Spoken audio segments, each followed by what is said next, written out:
How can border technologies that monitor and influence migration be handled more humanely?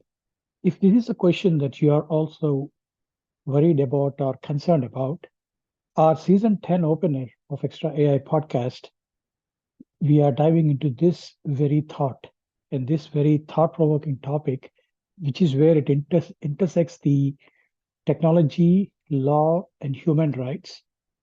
And to explore this conversation, I, Raghubanda, the host, is joined by Petra Molnar, a distinguished faculty member at Harvard, a lawyer, and an anthropologist, who is also the author of the recently released book, The Walls Have Eyes: Surviving Migration in the Age of AI.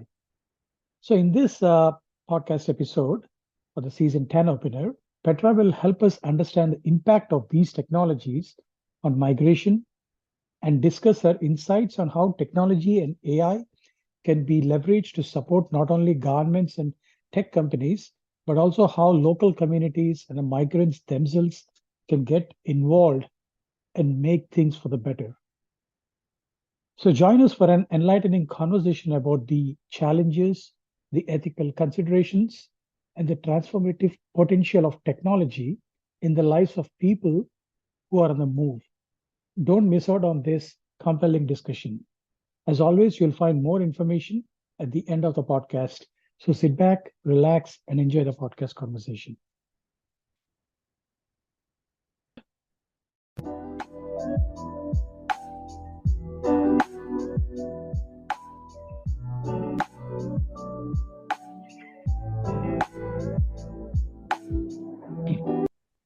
All right, welcome back to our Extra AI podcast series, AI and machine learning applications. And today I'm going to have a interesting conversation.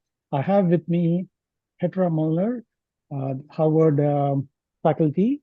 Uh, she's also an anthropologist and a few things. I would introduce her, and maybe she will talk about her personal story, how she kind of got into all this craze that's going on about AI and technology. Welcome on board, Petra. Could you give a brief background about yourself? Thank you so much for having me. It's a real pleasure. And yeah, happy to explain how I ended up doing the work I do. It's a little bit of a winding story for sure. Um, I'm not a technologist or a tech person at all by training. I am a refugee lawyer and an anthropologist. And about 6 years ago, I started noticing these trends where different states and different countries have been playing around with introducing technology at the border and in immigration and refugee camps, but without having a lot of oversight or any kind of scrutiny. And it seemed to kind of happen in this black box, kind of opaque, discretionary way. And Mhm. I became really concerned about this becoming this kind of next frontier of human rights abuses. And yeah, I wrote a report with a colleague back in 2018, and nobody got more surprised than me at how this little report made its way around the world. It was one of the first kind of attempts to try and link migration and technology together. And so since then, I've been trying to understand it from a global perspective, going to different countries and different borders to research and record the experiences of people on the move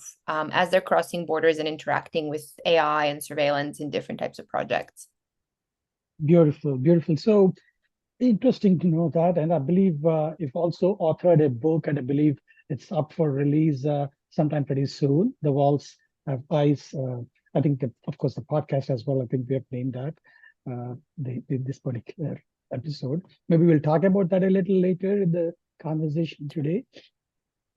Any take on the current AI trends and technologies that you are seeing would be interesting for these kind of border technologies that we are talking about. Maybe we'll go into more details later, but any high level take on that?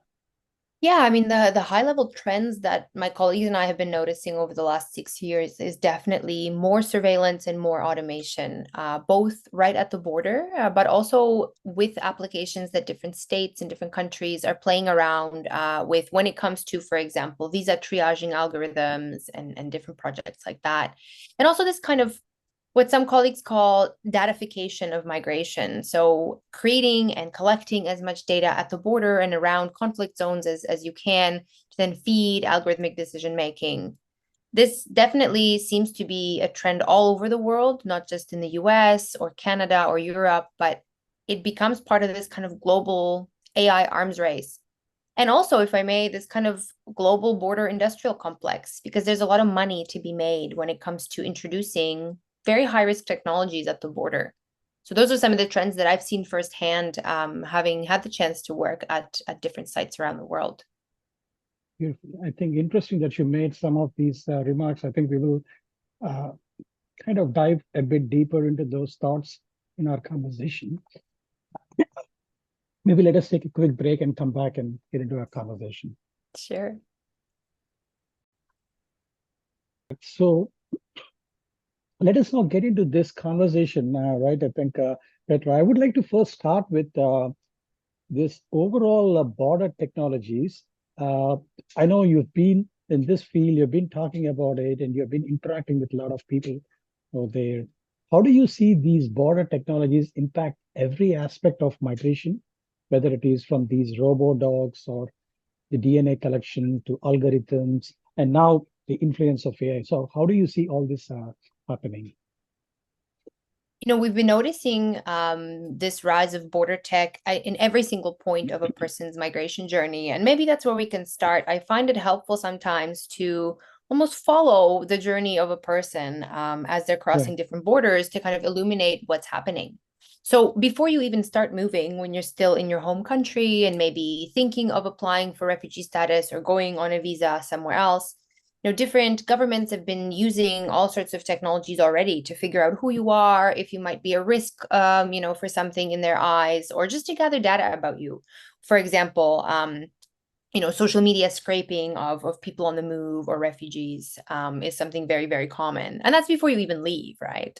right, Then, if right. you're going through a situation maybe of a humanitarian emergency, or you find yourself in a refugee camp somewhere, that's where a whole class of other technologies kind of comes into play. There's a lot of biometric data collection, iris scanning, fingerprinting, blockchain, all of these kind of things making their way into spaces like that. And then you have the border, right? The kind of space that where some of the sharpest manifestations of the technology happen. This is where we see robodogs and AI Hmm. lie detectors and more kind of traditional surveillance that's increasingly becoming automated as well. Drones that are unpiloted or blimps that are in the skies, infrared cameras, and different types of projects like that.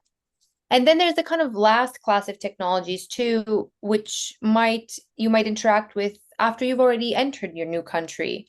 So Hmm. whether you're going through maybe a refugee hearing, and there's voice printing technology that's used to analyze where you're coming from, different visa triaging algorithms, and even carceral technologies. So things that you might come across if you're in immigration detention, for example, wearable technology for tracking and things like that. But really, it is this kind of panopticon of projects that have really impacted the whole gamut of a person's journey. And some of them are very, very high risk, right? And then there's Hmm. also the classes of technologies that are a little bit less sexy, a little bit less, a little harder to understand, Right, perhaps, but also very, very important to pay attention to. So things that kind of happen under the hood without the state even telling us that they're doing this. right. In this context, uh, I believe there are some kind of regulations in place, or do you think there are no regulations in place to govern the development of or deployment of these different border technologies? I know you have classified these different technologies, and when it cuts across borders, the governance or the regulation of these technologies becomes interestingly increasingly interesting, right? Like I think now you have to deal with different governments and different regulations. So what is your take on that, and how do you see this evolving, or do you even have any regulations in place? Yeah, that's such a great place to start to get at some of these kind of tensions in this space, because you're absolutely right. I mean, technology is so fascinating to try and understand from a legal perspective. So I'll put my lawyer hat on for this Right, part of the right. conversation, because like you say, it can be developed in one jurisdiction, sold to a second one, repurposed for a third one. And this is precisely what happens with border tech or migration management technology. And very little law and governance currently exists. Some countries, of course, have different privacy legislation and the general data protection regulation. And now we have the AI Act in the European Union that does touch on border technologies. But when it actually comes to looking at it from a granular perspective to try and understand what the law is doing, it again and again falls short on protecting the rights of people on the move. So even with the AI Act, for example, at first blush, it seems like there is a risk matrix where different types of technologies fall under different categories, and a lot of border tech seems to be classified as a high risk category. That sounds great, right? That must mean that there's a lot of protections in place. Well, actually, there are many, many carve-outs in the Act for national security purposes and different types of, loopholes in a way that allow powerful set of actors to still experiment with these kind of technologies. And so, unfortunately, I think a lot of us were hoping that the AI Act would set a global precedent because it is the first regional attempt to govern something as amorphous and difficult to define as AI, right? And it fell short on a lot of these manifestations of tech, not just in immigration, but with, for example, predictive policing, welfare algorithms, things like that. It always seems to be kind of weaponized against groups and communities that have been historically marginalized. And I don't think that's an accident, right? Because if the state, again, wants to play around and experiment with all sorts of different projects and technologies, the border and migration is a perfect place to do it because very little law already exists. So they can roll out things like robodogs or AI lie detectors or facial recognition because there's very little kind of scaffolding of responsibility for us to kind of look at legally and say, this is wrong and this is now what we can do about it. When you don't have a lot of law, it's very difficult to protect people's rights that are being impacted. Okay. That's, yeah, I think that is really mind-boggling and interesting to note, right? I think, and now there are a lot of these current AI innovations happening. So how do you think, or what kind of these AI innovations, how can they help in this process? Maybe any, could you, what is your take on this? I know technology is increasing at a rapid pace, and then there are a lot of current AI innovations happening with generative AI and other things. How do you see the border, uh, the resources on the border or the technologies deployed on the border can be enhanced or improved for betterment of the society? Yeah, I guess that's really what it's about, right? Like who gets to decide what we innovate on and why, and what even counts as better, right? And we see this a lot when it comes to, again, these kind of really sharp technologies that hurt real people. It's I guess about asking some of these broader questions, like when we talk about tech for good or AI for good, good for who, right? Is it good for the state? Is it good for the private sector? Or is it actually good for the affected communities, right? And it's not to say that all technology is bad and should be abolished, and that's too extreme. But I think in these contexts where you have clear human rights violations that are happening as a result of unregulated and untested technology, what we need to think about is why is this happening, right? And ultimately it's about power. It's a powerful set of actors deciding that we're going to make robodogs instead of using technology for psychosocial support or as a way to use AI to get information into people's hands or connect them with lawyers or doctors or psychiatrists or whatever else you might need on your journey, right? When, again, the norm is more surveillance, more automation, more technology that's weaponized against people on the move, that becomes normal, right? And that's what we come to expect. So we really need to, I think, slow down and say, well, if we are going to be innovating, who's at the table making the decisions? Why is it always, VC folks or people from Silicon Valley? Why isn't it people on the move, refugees, people who are crossing borders and people who work with them? The affected communities really must be part of the conversation when it comes to deciding what we innovate on and why. Right, right. I think this is a very interesting point that you have raised. Anytime when you have these kind of technological innovation, And now in the context of AI, obviously the Silicon Valleys of the world, whether it is in the West Coast or whether it's in some other places, the tech world or the private sector or some of these huge industrial complexes have Mhm. set the stage for what to innovate on or how you can use the innovation on. So, what do you think about how this can change for the betterment of the society? Or are there any thoughts like you can? Uh, I know you have been talking with you've been on talking with many people. How do you see that this can be changed for the better, lack of better Mm, word, mm. how it can be changed for the betterment? Yeah, I mean, I think I would answer that in two ways. One, I do actually think that we need to have a conversation as a society about what we are okay with and Hmm. why. Are we okay with DNA collection at the border? Are we okay with robodogs or facial recognition at the airport or AI lie detectors? And if not, why not? Like, what are we going to do about that? And that also involves us paying attention again to those power dynamics that we were talking about before. The fact that we are developing AI lie detectors to test out on refugees and not using AI to root out racist border guards. Like that's a clear Mm. choice that a powerful set of actors is making, right?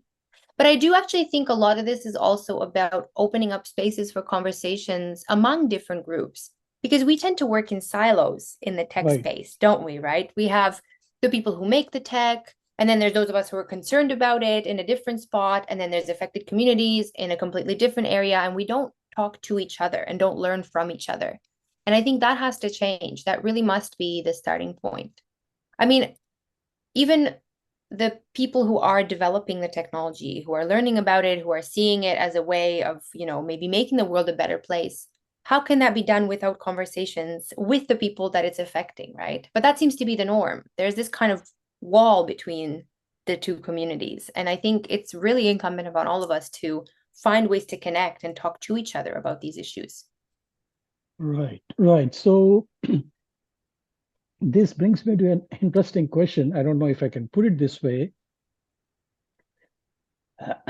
So what I mean to say is that sometimes it feels that AI is racist, or is AI racist because the way the border tech fuels this racist behavior or xenophobic behavior or these different kind and the vision of immigration, like you rightfully mentioned, is there a way that you can incentivize these technology companies or the innovative companies so that they can bring in all the right actors onto the stage, onto the table, and then have these conversations?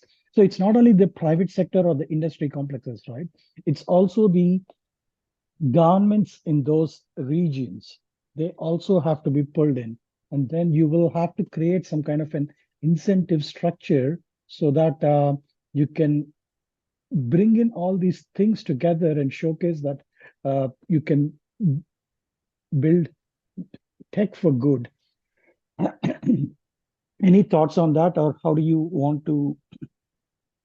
Uh, I know it's a tough question, but It's a tough what question, is? and it's one that keeps me up at night and has kept me up at night for many years because I think this is precisely where it gets complicated, right? Because Mm, this is also a point at which to bring in politics and the very kind of complicated reality of human movement these days, right? I mean, right. we are seeing the rise of far right anti-migrant governance all around the world, xenophobic narratives, racism, discrimination.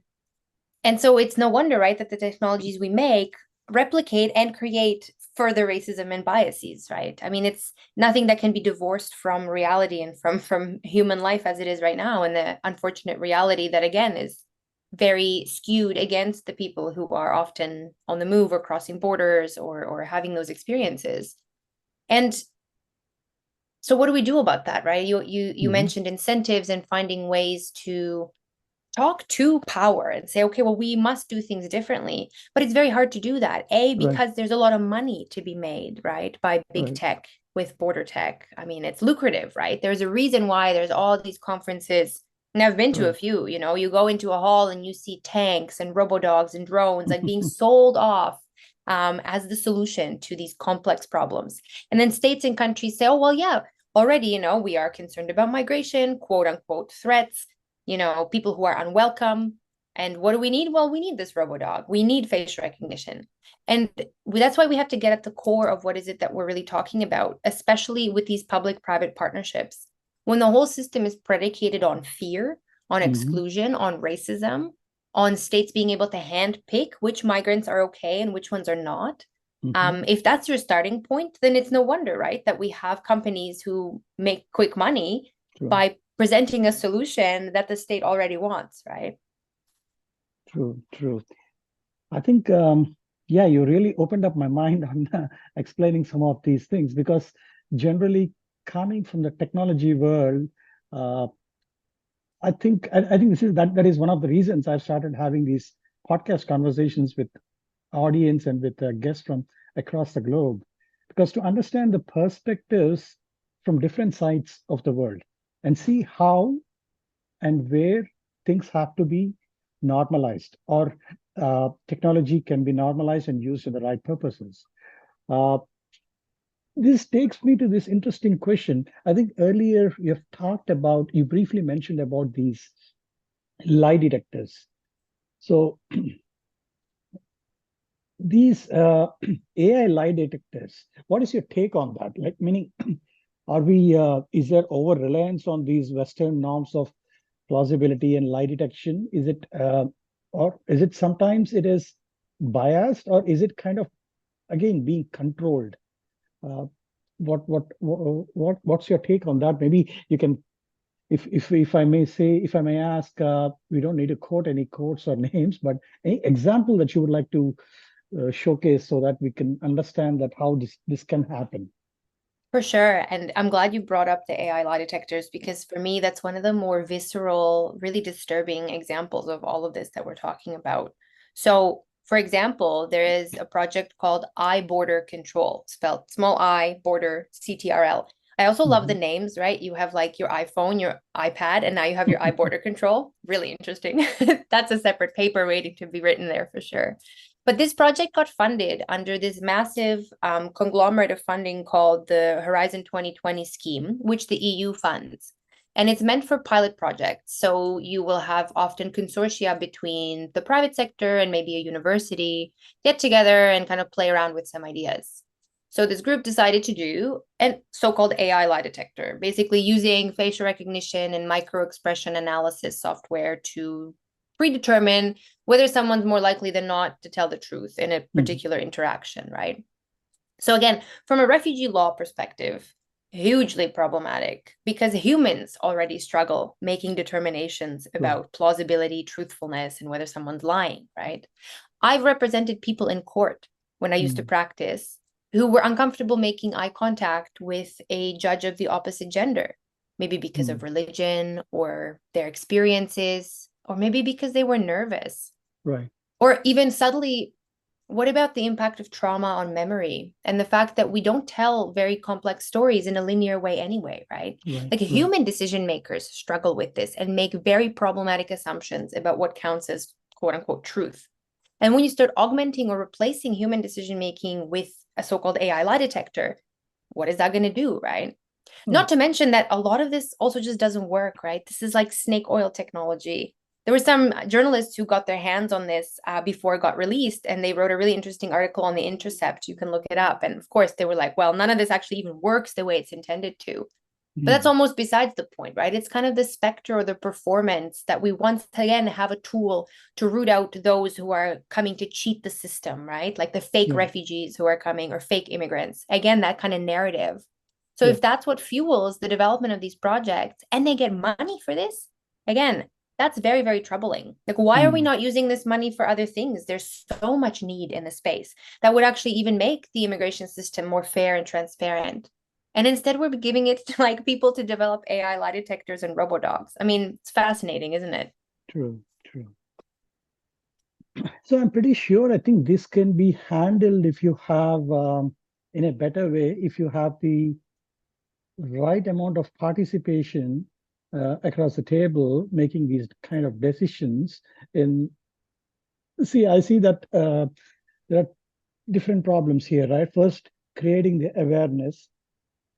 Second, obviously, the data sets that you use, the data that you use in training these models, uh, they also may not be complete. And third, like you mentioned, it's no longer linear. Obviously, technologies are still built on making some linear decision making. Uh, I hope, I believe there is a lot of now with all these knowledge graphs and generative AI, there is non-linear decision making which is being built into the algorithms. But again, at the creation time, you need to have the right amount of teams or the right amount of participation to build these technologies. How do you see that this can be handled? For example, taking the case of a border technology being installed between two countries. Uh, I believe it's not only the private companies, but it's also the governments, and it's also the affected communities, and then the innovative innovation that could also come and play. Uh, I, I'm just trying to understand how we can make this better. Uh, Yeah, any me too. I think again, the starting point is, do we even need this technology in the first place? And if right? not, where can we put these resources to a better use? Mm, Lawyers, psychosocial support, doctors, making the system fair, whatever you want, right? mhm, If there is going to be a conversation about bringing in some innovation, then it's precisely like you say, who is at the table and who is missing? And actually, mm, even further, what kind of tables are we even building and can we build new ones, right? right. I think we need to slow down the whole process. And I know sometimes, in the tech space, like slowing things down and stifling innovation can seem really scary. But I think actually that is the kind of conversation we need to have on a lot of these projects, on things Mm, like robodogs, AI lie detectors, and these really, really egregious uses of tech. I mean, a moratorium or a ban is the starting point. And then we can have conversations with affected communities and experts on the ground and people who actually see the impacts of what's happening to say, hey, first of all, this is hurting people. And two, well, if we have all these resources, maybe we can use them in a different way, right?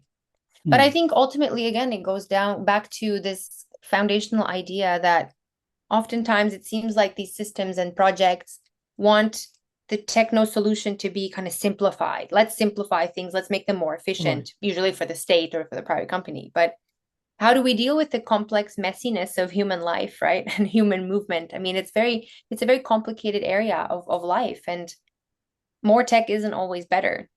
Mm, mm.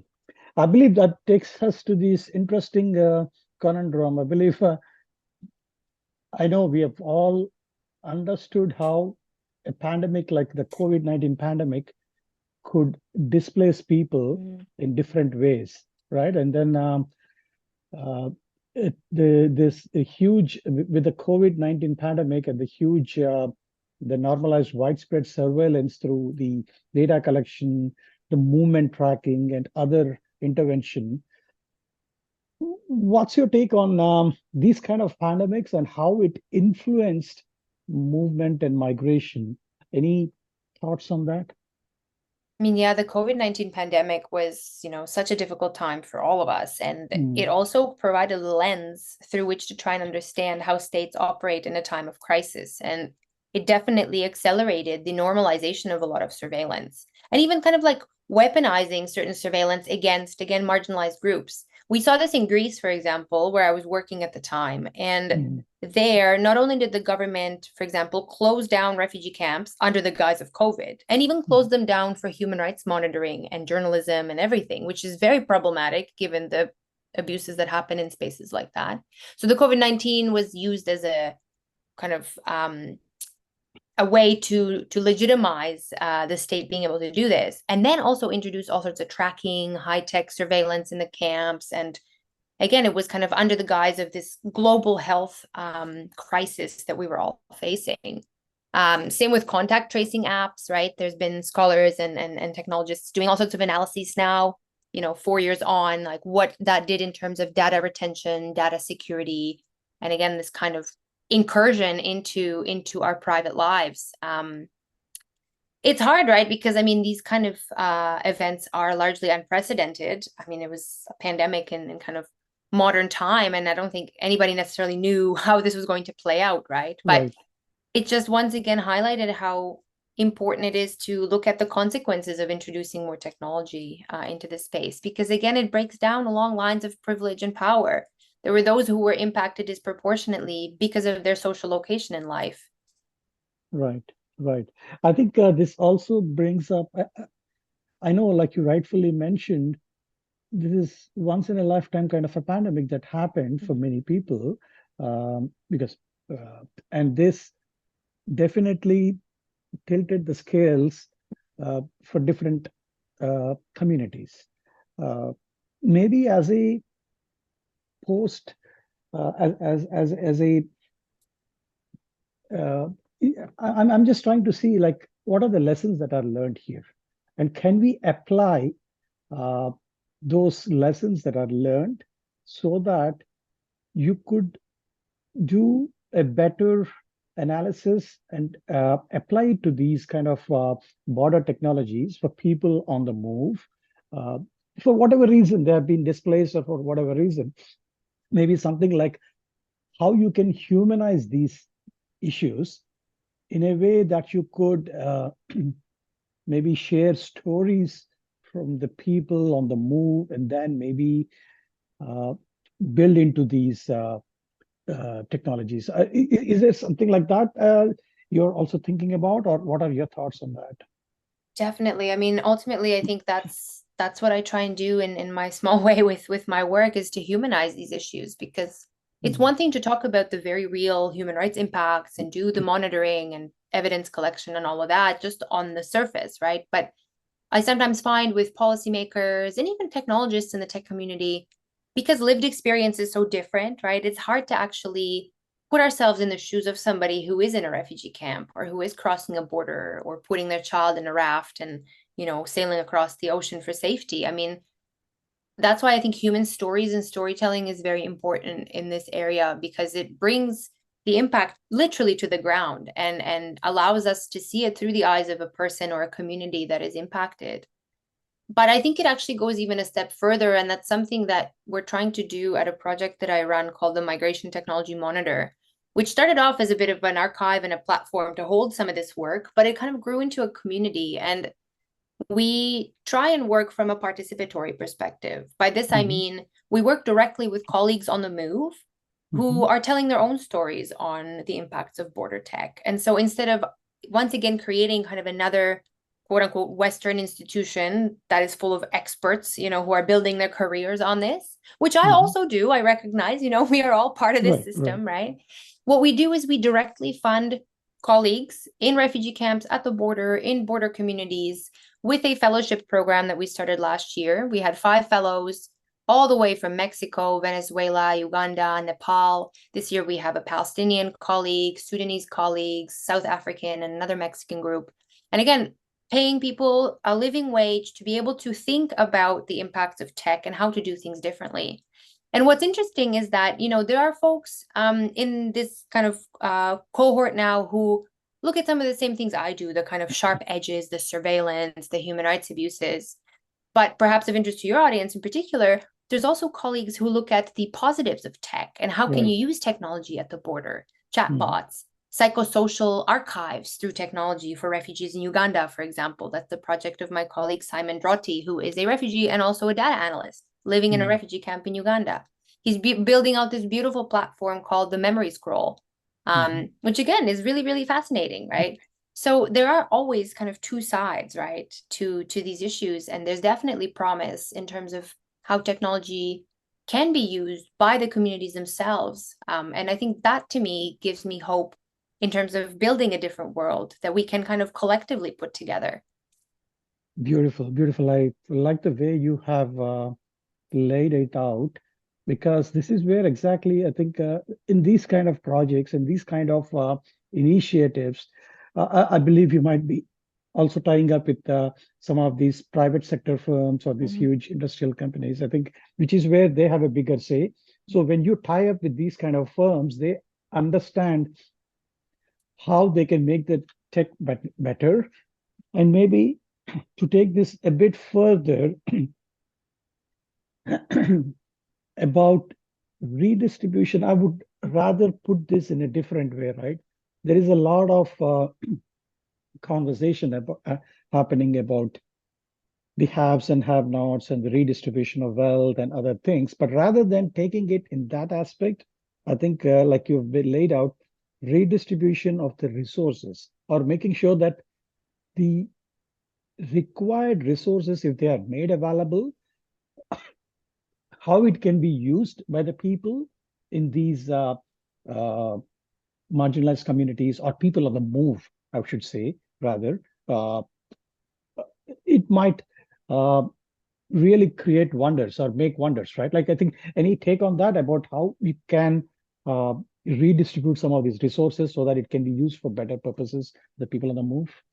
For sure, and it starts off with maybe a slightly uncomfortable idea, but it's to actually make space or seed space to people Mm, who are the experts with lived experience. That would right. require, less quote unquote Western global North experts taking the stage. It would require companies to say, maybe we don't know better. We actually need to talk to somebody on the ground. I mean, it's Mm, in these kind of smaller ways that I think real, deep, meaningful change can happen because it's community driven, it's grassroots, it's something that comes again from within already a community of expertise and practice. Again, if I can point to a direct example, we have another mm, colleague, Rajendra Paudel. He is a former migrant worker who lived mm, for many years in the Middle East. He's originally from Nepal and had some really horrific experiences there. And he's become a social media influencer. He's looking at the surveillance of migrant workers. He's educating his own community. He got, a little infusion of support from us at the Migration Technology Monitor. He was a fellow with us last year, but it's been amazing to see the reach of his message grow. And I think one of the reasons why is because he is an expert with lived experience. He has seen this firsthand. right. That really goes a lot further, I think, than having these kind of higher level conversations that also often happen right in Washington or Brussels or, other centers of power. And it's interesting too, though, right? Because so many of us have experiences of migration, whether Mm, voluntary or forced or something right. in between. These are also not two categories, right, that are super clear cut often. And yet we sometimes, again, feel this distance between the people who are impacted and those of us in power, but it actually isn't like that at all. There are ways that I think we can share resources and talk to one another in a way that will allow us to perhaps imagine a different way of being. Right, right. I completely agree. I think migration is the backbone of civilizations, right? I think we all, people migrate. I think that is a common thing. But how do you learn from these migrations, whether, like you mentioned, forced migration or voluntary migration or technology migration or non-technology migration? There are different ways. So building communities or building grassroots examples and hiring the local talent so that investing in that local talent and understanding their stories and building technology, I think that might be a better way about it. I think before we get into this interesting question, which I keep asking my guests on the show about, I say the $1 million or the $1 billion question because the reason I'm trying to put a number next to that is that so that people understand how you can uh, provide or how you can contribute towards it, like, right, like how can you differentiate and how can you can create that impact, maybe in your words. I know you're doing great work, I think, so that's the reason Um, I'm putting this question in a different way to you. Thank you, thank you. That's yeah, that it's kind to hear that, and I think part of it is just opening yourself up to different experiences and interacting with people who have been on the move, who have different lived experience and learning from each other in that way. Mhm. I mean, that's something that I try and do in the book, and the book is very accessible. It's not an academic text. It's also, written for a trade publisher, so hopefully it's a little cheaper than an academic textbook. So, I think there's a way to tell stories in a way that's also applicable to a broader audience. And another way to think about it is supporting projects that are doing good work. There's a growing number of civil society organizations paying attention to the kind of interplay of technology and migration. And even us at the Migration Technology Monitor, it's a constant struggle to find support, and even people who are maybe just learning about this. I do still think that it's an issue that a lot of people maybe haven't thought about or maybe have not come across. And so I think educating oneself about these topics is definitely a good place to start. Beautiful, beautiful. I think maybe you can give a brief shout out about your book with the name of the book and when is it kind of getting released? Is it available globally? Yeah, Okay, so it's actually like 6 years in the making, which is crazy. And it is being published on May 21st, so next week. And it is available globally through the New Press, and wherever books are sold. I think that release date is the US release date, but it will eventually be released globally. beautiful, beautiful. I think maybe by the time this podcast goes live in the next 4 to 5 weeks, I believe it'll be I think maybe it'll be released in a few other locations as well. Like, I think it's a great point that you've mentioned. I myself have been writing a book as well, I think on a similar topic about social equity. How do you give back to the society and what is the impact of AI? I think that's the reason some of these questions that I raised or asked you were on that aspect. It's not always you get back from the society, but how you can give it back to the society, because there are people in different sectors, different communities, different economies, and different standards of living and other things, right? How you can give back to the society? I think this is, I believe, these kind of things are much needed in the current world, as we all know that there's a lot of hate, or I shouldn't say a lot of hate, but there's a lot of confusion around the globe in different ways. Yeah, that's why we Yeah, need really well-written books that tell complex stories, right? right, And right, and also ask those tough questions. I mean, I definitely can't wait to read yours, because that's a tough thing to answer, right? Like right, how do we give back, and how do we build a different world? But it's on the minds of so many of us, right? And right, it sometimes helps me when I get really depressed, which I often do doing this work, frankly, because it's hard. Um, it all seems really bleak and like things are really going down a particular path, but then you notice that there are so many people in every single sector wanting to learn from each other, wanting to do different things, wanting to use technology in a different way. So that's, I think, a reason for hope and optimism in terms of being able to shift some of these, differentials of power and privilege and resource, inequity and all of that. right, right. So I know it's a great conversation with you. I would love to get you back some other time again, but I know I try to keep my conversations under the hour. Uh, any closing remarks or key takeaways that you would like to provide to our audience so that they can find more information, or anything that you would like to provide? Well, first of all, thanks for having me and for being interested in the book and in the project more generally, and kind of giving me the space to share some of the findings from the ground. Because, like I said before, I think part of it is still very much about getting people interested in what is even happening at the border and in migration Right, spaces, and then thinking broadly about what we can do together. And I guess my key takeaway really is to try and break away some of the silos that have happened in the conversation and find ways for technologists to speak with people on the move, and for people on the move to make their way into Washington and Brussels and, the halls of power, so to speak, right. so that we can actually relate to each other on a human level, about what is actually happening in our world. Beautiful. Some great piece of advice and great piece of insights. And thanks for putting together this book with these experiences and other things. Great. Thank you. It was my pleasure to speak with you today.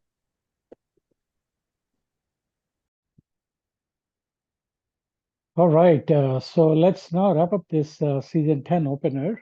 I would first like to thank Petra for joining us today and sharing her passionate insights and the in-depth knowledge on such a very crucial topic that is kind of on everybody's discussion points nowadays around the globe. So, Petra, your expertise has certainly illuminated the complex interplay of technology and human rights in the context of migration. I myself have learned a lot and trying to see things from a different angle. And I believe many of our audience could also now think about how you can help uh, the organizations out there who are working on how you can use technology in the context of migration. And to our audience, thank you for tuning to this season 10's opener of the Extra AI video podcast. We hope you found today's conversation as enlightening and thought provoking as we did. And of course, it opens up different ways of thinking the current scenarios that are happening out there. Be sure to stay glued to Extra AI for more impactful discussions like this one. Obviously, I will be tagging Petra Molnar on the LinkedIn post. So if you have any further questions or if you would like to engage with her or her organization, you can directly reach out to her. You can also alternatively reach out to me, Raghu Banda, on my LinkedIn post, on my LinkedIn profile, or obviously on my uh, Twitter or X handle, RK Banda, or my Threads handle, RK Banda. Obviously, you could also go and explore a lot of other interesting episodes from our website, xtraai.com, xtraai.com, where we have showcased quite a lot of different conversations in the context of AI. If you haven't already subscribed, please go ahead and subscribe to our channel so that you will be updated with the latest conversations that can challenge, inspire, and push the boundaries of technology and society and even your thinking. Thanks again for watching, and we look forward to bringing you another engaging episode soon. Until then, have a good morning, good afternoon, or good evening, wherever you're tuning in from. Happy predicting the future with AI technologies. This is your host, Raghu Banda, signing off now. Thank you and bye bye now.